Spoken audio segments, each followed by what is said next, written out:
도시 주제로 나는 포천맘이다 한성윤 대표님의 주제 발표가 있겠습니다. 큰 박수 부탁드리겠습니다.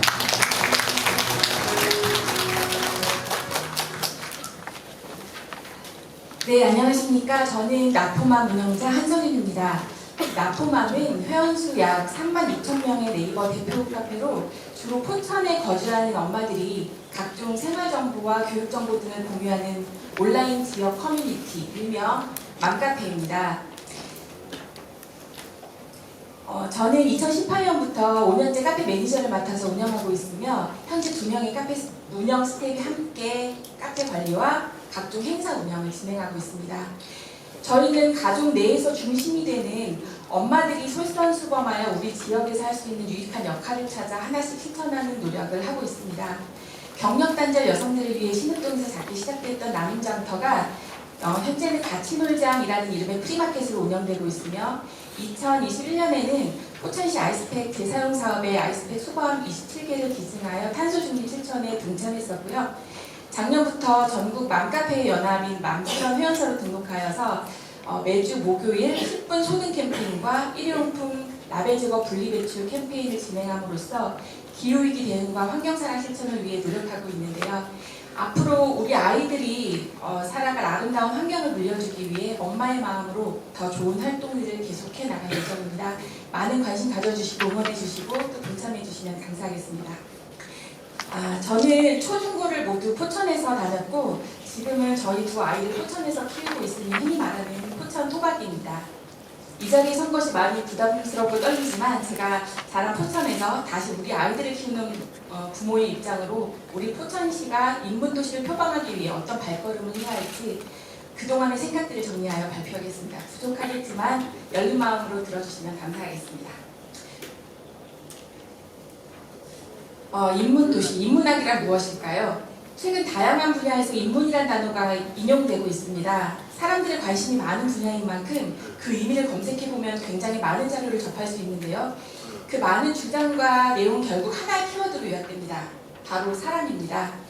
인문학은 사람이 행복하기 위한 또는 행복해지고 싶은 사람들이 찾는 인간의 본질에 대한 것이 아닐까요? 우리 포천시가 표방하는 품격 있는 인문도시. 품격이 높다는 것은 타고난 바탕과 성품이 뛰어나다, 품위가 뛰어나다라는 뜻입니다. 행복하지 않은 사람이 품격이 높을 수 없듯 품격 있는 인문도시로 발돋움하기 위해서 우리 포천은 우선 행복한 도시가 되어야 될 것 같습니다. 포천의 슬로건인 더 큰 포천, 더 큰 행복과도 일맥상통하는 내용이 아닐까 싶은데요. 그럼 행복한 포천이 되기 위한 방법이 무엇이 있을까요? 저희 나포맘에 자주 올라오는 질문이 있는데 이런 내용입니다. 남편 직장 때문에 포천으로 이사하는데 포천 살기 좋은가요? 이런 질문이 올라오면 좋은 말씀도 많이 해주시는데요. 꼭 이런 댓글들이 따라옵니다. 그 좋은 동네에서 왜 이사를 오세요? 아이들을 생각한다면 그냥 주말국부 하세요. 포천 말고 양주나 의정부로 가세요. 놀랍게도 이런 부정적인 댓글들을 다는 분들은 포천에서 오래 살았던 분들입니다. 내가 지금 살고 있는 우리 동네를 깎아내리는 댓글을 아무렇지도 않게 작성하곤 합니다. 본인들이 얼마나 포천에 사는 것에 대해 못마땅해 하고 있는지 알 수 있습니다. 분명히 이분들이 포천에 사는 것이 행복하지 않겠죠. 운영자로서 그리고 포천을 사랑하는 한 사람으로서 그런 글을 볼 때마다 속이 얹힌 듯 답답함을 느끼곤 합니다. 포천에 대한 자부심 어떻게 만들 수 있을까요? 포천의 자랑거리를 많이 만드는 게 아닐까요? 일전에 카페 회원들을 대상으로 포천시에 바라는 것에 대한 설문조사를 한번 해봤습니다. 신기하게도 매우 많은 분들이 원하는 것들이 단 몇 가지 항목으로 압축됨을 알 수 있었는데요. 지하철 유치 같은 대규모 사업을 제외하고 보면 사람들이 원하는 것은 대단히 거창한 시설이나 인프라가 아니라 놀이터, 산책로와 같은 일상생활에서의 소소하게 이용할 수 있는 환경 조성에 관한 것이었습니다. 물론 놀이터나 산책로, 공원 등을 조성하는 일도 쉬운 일은 아닙니다. 하지만 지금부터라도 개발계획이나 도시재생계획에 이런 환경 조성에 우선순위를 두고 진행한다면 우리 포천 조금씩 변화되지 않을까요? 성숙한 시민과 주체의식을 가진 사람이 많은 도시, 인문학적 소양을 지닌 사람들이 많은 도시, 배려하는 마음으로 타인과 조화를 이루는 평화로운 도시, 이런 이상적인 인문도시의 모습을 위해선 시민들의 삶에 그리고 피부에 직접 와닿는 작은 행복을 느낄 수 있을 사소한 일상생활의 개선부터 시작됐으면 좋겠습니다. 곳곳에 놀이터가 많이 생겼으면 좋겠습니다. 이왕이면 미끄럼틀, 시소, 그네 같은 폐기라는 놀이기구가 아닌 아이들의 호기심을 자극하고 상상력을 길러줄 수 있는 화려하진 않아도 재미있는 놀이터, 키즈 카페처럼 여러 시설을 갖추거나 물놀이를 할 수 있는 곳, 혹은 서바이벌 게임이나 러닝맨 게임 같은 아이들이 좋아할 만한 놀이 장소가 생긴다면 우리 아이들은 얼마나 신이 날까요? 그리고 또 그런 시설들 주변 도시 사람들이 부러워한다면 포천 시민으로서 어깨가 얼마나 으쓱할까요? 아이들이 갈 곳이, 놀 곳이 없다고 많은 엄마들이 입을 모아 말합니다. 지역 소멸시대라고 합니다. 마을의 아이들의 수가 줄어들고 외로운 노인들만 가득합니다.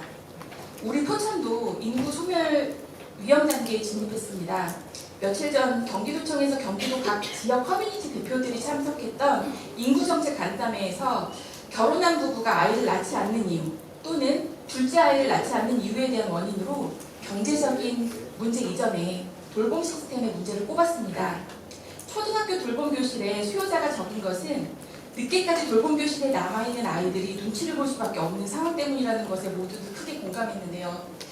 저도 20년간 직장 생활을 하면서 보니 동료 여직원들의 퇴사 사유는 흔히들 생각하시는 결혼, 임신, 출산보다 초등학교 입학 직후에 가장 많았습니다. 늦게까지 돌봄 교실에 남아있는 아이들은 자기보다 일찍 귀가하는 아이들을 보면서 상대적인 박탈감과 우울함을 느낀다고 합니다. 퇴근 시간 때문에 아이를 늦게 데리러 오는 부모들은 아이를 빨리 데려가지 못하는 상황을 미안해하는 죄인이 되고 그러다 보니 결국 차라리 학원으로 아이를 보내게 되는 악순환이 이어집니다. 사교육을 욕심껏 시켜서가 아니라 퇴근 시간까지 아이 시간을 메꾸려면 이 학원, 저 학원으로 최소 3곳 이상을 아이들을 보내느라 경제적인 부담도 배가 될 수밖에 없고 온종일 아이의 안전한 동선을 걱정하느라 일도 제대로 될 리가 없습니다. 결국 직장을 포기하는 경우가 생기곤 하죠. 맞벌이 부부와 초보 부모님 그리고 그들의 육아 조력자인 조부모님들에게 맘 놓고 맡길 수 있는 돌봄 시스템으로 한숨 돌릴 마음이 여유를 준다면 이분들은 좀 더 행복한 육아를 할 수 있지 않을까요? 작년에 한 다큐멘터리에서 여주에 있는 어느 시골 마을 할머니들 이야기를 방영했습니다. 70대 동갑내기 새 할머니는 조용히 살고 싶어서 산골 마을로 갔지만 세월이 흐르면서 마을 사람들과 어울려 살기 위한 고민을 시작했고 자신들의 텃밭을 잔디마당으로 바꾸고 그곳에서 마을 수업을 열기 시작했습니다. 할머니들은 그림 수업, 천연 염색, 난타 수업 등을 하게 되는데 처음에는 나 스스로 재밌기 위해 시작한 것이 결국 모두가 즐거운 시간이 되었다고 하셨는데요. 그곳에서는 휴대폰이나 태블릿을 가지고 노는 아이는 단 한 명도 없었지만 특별한 프로그램이 없어도 모이기만 하면 저절로 놀이를 시작하곤 했습니다. 나이도 제각각 다른 아이들이 어울려 모여 놀며 행복하게 웃는 얼굴이 너무 인상 깊어서 한동안 잊혀지지가 않았었고 그곳에서 생활을 경험한 아이들이 성품이 좋은 어른으로 자라날 것 같다는 생각까지 들었었던 기억이 있습니다. 한 해 동안 200명의 사망 신고에 반해 단 1명의 출생 신고로 인구 소멸 지역이었던 이곳에 2021년 이 할머니의 마당에는 약 1000명의 사람들이 다녀왔으며 이웃으로 여러 가정이 이사를 오기도 했을 뿐 아니라 그 옆에 집을 짓겠다고 땅을 사는 사람들도 있다고 하는데요. 사람들이 모이기 시작한 이유는 동네 환경이 좋아서도 할머니들의 훌륭한 수업 때문만도 아닐 겁니다. 진짜 이유는 모두가 행복한 공간이기 때문이 아닐까요? 여주시의 새 할머니 사례처럼 노인들은 아이들을 돌보고 아이들은 노인과 말동무가 되어주는 상호 돌봄 시스템, 이런 것이 바로 요새 유행하는 하이브리드 시스템이 아닐까 생각해봤습니다. 우리도 이런 좋은 사례를 벤치마킹해서 획기적인 돌봄 시스템을 만들 수 있으면 좋겠다는 생각을 해봅니다. 앞으로 나포맘에 포천에서 살기 좋은가요? 라는 질문이 올라왔을 때 이런 대답들을 많이 볼 수 있었으면 좋겠습니다. 오늘을 살아가는 주민이 행복해야 내일이 살아갈 이웃이 모인다라는 말이 있습니다. 내일이 있는 인문도시, 품격 있는 인문도시 포천으로 가는 길은 바로 시민이 행복한 도시를 만드는 것이며 행복한 포천에는 애쓰지 않아도 저절로 사람들이 모이게 될 것입니다. 포천 시민이라는 자체로 행복을 느끼는 사람들이 많아지길 바라며 발표 여기서 마치겠습니다. 감사합니다.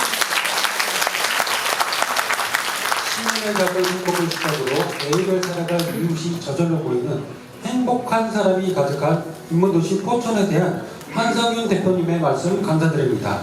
주제 발표를 해주신 한성윤 대표님께 큰 박수 부탁드리겠습니다. 마지막으로 청소년이 말하는 인문도시 포천으로 가는 길을 주제로 대경중학교 오채은 학생의 주제 발표가 있겠습니다. 큰 용기 내서 이 자리에 선 만큼 더 큰 박수 부탁드리겠습니다.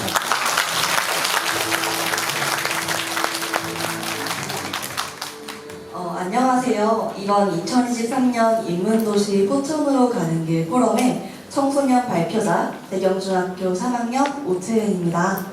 저는 청소년의 입장으로 인문도시 포천에 대한 생각을 여러분과 함께 나누고자 이 자리에 섰습니다. 이제 발표를 시작하겠습니다.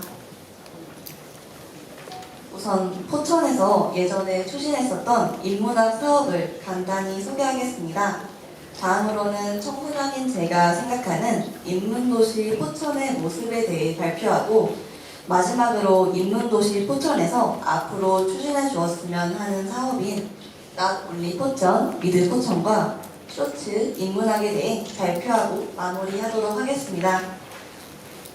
발표 전 예전 포천시에서 진행한 인문학 사업들을 간단히 소개하겠습니다. 먼저 독서 동아리 등록제인데요. 포천시는 독서 동아리 등록제를 실시하여 56개의 독서 동아리가 등록되는 성과를 얻었습니다. 또한 독서 동아리 공간 나눔 참여 조성 사업을 열어 지원해 왔습니다. 더불어 북박스 도서 대출 사업을 실시하여 독서를 장려해 왔고 포천시 독서 동아리 회원 및 독서 동아리에 관심이 있는 시민들을 대상으로 아이들과 함께 자라는 독서 모임 등의 여러 특강 프로그램을 계획해 추진한 바 있습니다. 또 2022 도서관 길 위의 인문학이라는 강연을 열어 고전문학 작품 원작이 뮤지컬로 어떻게 다양하게 표현될 수 있는지 경험하고 즐겨볼 수 있도록 토론, 강연, 탐방을 연계하여 진행했습니다. 원작인 오페라의 유령, 지킬 박사와 하이드 씨의 기이한 이야기 등을 읽고 권인걸 작가님과 토론하고 뮤지컬로 재탄생한 오페라의 유령, 지킬앤 하이드 등의 이야기를 이동석 작가님의 강연으로 새롭게 만나보았습니다. 강연 후에는 참여자들과 함께 배양로 탐방을 진행했습니다. 마지막으로 2022 숲 아카데미 인문학 강연입니다.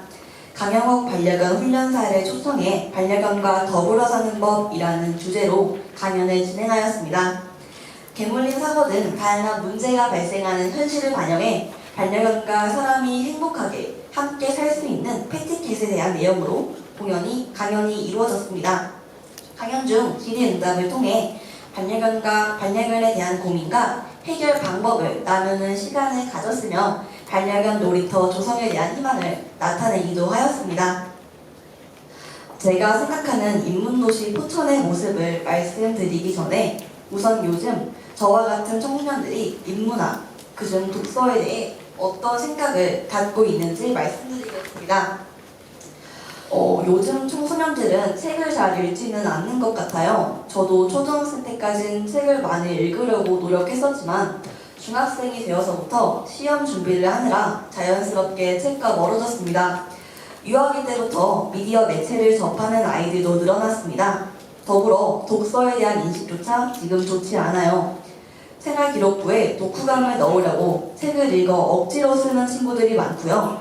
보통 독서라고 하면 느끼는 감정은 지루함이더라고요. 긴 글을 읽는 것을 싫어하는 친구도 있었고 어휘력이 낮아 책을 읽어도 이해를 하지 못해 답답함을 느끼는 아이들도 있었어요.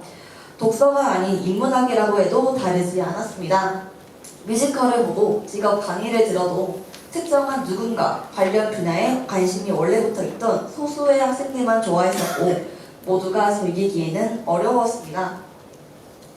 여러분은 독서하면 무엇이 떠오르시나요? 제가 작년에 학교 수업 중 독서 수업을 첨가한 경험이 있습니다.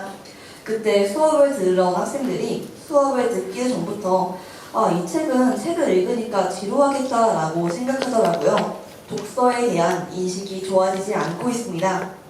우리는 점점 새로운 것에 짧고 간편한 것에 열광하게 된 것 같아요. 그래서 유튜브 쇼츠 영상이나 여러 짧은 영상 플랫폼들이 유행하고 있고요. 5분짜리, 3분짜리 재미있고 자극적인 콘텐츠들을 보다 보니 우리는 서서히 인문학과 멀어지고 있습니다. 또한 인문학 자체를 너무 어렵게 생각하는 것 같아요. 진입 장벽이 높다고들 하죠. 그래서 제가 생각하는 인문도시 포천의 모습은 청소년들의 독서에 대한 인식이 지루함이 아닌 흥미로움으로 바뀌고 인문학의 진입 장벽이 낮아지며 모두가 포천과 인문학을 즐겼으면 좋겠습니다.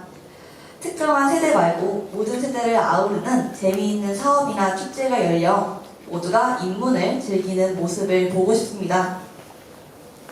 다음은 Not Only 포천, with 포천에 대해 말씀드리겠습니다. Not Only 포천, with 포천은 바로 인문도시 포천에서 추진해주기를 원하는 사업의 이름입니다. 제가 앞서 이야기했던 독서의 인식을 바꾸고 독서를 즐길 수 있는 길은 바로 인문학 힐링 카페입니다. 여러분들 만화 카페 아시나요? 마실 음료도 있고 간단한 간식과 함께 만화를 즐기는 카페입니다. 하지만 만화 카페에 만화를 보러 오는 사람도 있지만 친구랑 이야기하려고 오는 사람들도 많아요. 저는 이 만화 카페에서 착안해서 인문학 힐링 카페를 포천에 만들었으면 좋겠어요. 카페에 우리나라 고유의 차들을 판매해 오성과 한음이 들려주는 차의 역사가 담긴 메시지를 부착하여 자연스레 역사를 알게 하고 책도 구비해 놓거나 자기가 책을 가져와 읽을 수 있게요. 또한 포천에 있는 아트밸리나 한탄강을 홍보하고 관련된 역사적 사실을 재미있게 풀어낸 팜플렛이나 네컷 만화가 카페 곳곳에 있으면 좋겠습니다. 인문학 힐링 카페의 위치는 바로 산정호수인데요. 다른 지역 시민분들도 산정호수를 많이 놀러 와주시기도 하고 송오리 대중학교에서 현장 체험 학습을 산정호수로 간 적이 있어 포천 시민들 내에서도 인지도가 높아 접근성이 좋더라고요. 산정호수에 카페가 생기면 주변 경제도 활성화가 되고 한적한 호수에 카페가 있어 조용히 포천의 자연을 즐길 수 있을 것 같아요. 그렇다면 왜 사업 이름이 Not Only 포천, with 포천일까요? 지금 저는 포천에서 발표를 하고 있습니다. 하지만 이 카페는 포천 시민분들 뿐만이 아닌 다른 지역에 거주하시는 시민분들도 오셔서 모두가 포천과 인문을 즐겼으면 좋겠습니다. 우리의 포천이 아닌 모두의 포천이 되어서 진정한 인문도시 포천이 되기를 바랍니다. 제가 두 번째로 생각한 사업은 바로 쇼츠 인문학인데요. 저는 앞서 청소년이 생각하는 인문도시 포천의 모습이란 파트에서 독서에 대해 말하며 짧고 자극적인 쇼츠 영상이 유행 중이고 우리는 자극적인 미디어 매체에 점점 스며들어 인문학과 멀어지는 것 같다고 발표했습니다. 이 점을 이용하여 인문학이 너무 따분하고 인문학에 관심이 있어도 너무 어려워 보여 다가가지 못하거나 인문학 강의가 너무 길어 엄두도 못 내는 친구들을 위해 포천시에서 5분에서 10분 내지의 짧은 팩트만 담은 여러 인문학 영상들을 제작하면 이러한 니즈들을 잡을 수 있을 것이라 생각합니다. 지금도 유튜브를 포함한 여러 소셜미디어에는 재미있는 짧은 클래식 음악과 관련된 역사나 우리가 잘못 알고 있던 역사를 정정해주는 인문학 영상이 많이 있습니다. 반응 또한 좋고요. 이러한 콘텐츠의 영상을 포천에서 그냥 제작할 뿐만 아니라 오성과 한음이 직접 이야기를 풀어나간다면 역사와 함께 포천시를 더욱 알릴 수 있을 것 같습니다. 앞전 발표자분들보다 발표를 많이 못한 것 같은데 지금까지 2023 인문도시 포천으로 가는 길 포럼 발표자 오채은이었습니다. 청소년 입장에서 인문도시 조성사업을 바라보며 인문학과 포천이 합축된 특화된 도시 정체성을 함께 즐기자는 오채은 학생의 발표 감사드립니다. 다시 한 번 더 오채은 학생에게 큰 박수 부탁드립니다. 이상으로 시민분들의 주제 발표 시간을 모두 마치겠습니다. 오늘 인문도시 포천으로 가는 길에 대한 주제 발표를 해주신 김해철 교장선생님, 윤혜림 대표님, 한성윤 대표님, 오채은 학생에게 다시 한 번 더 큰 박수 부탁드리겠습니다. 잠시 무대 정리 후 2부 행사로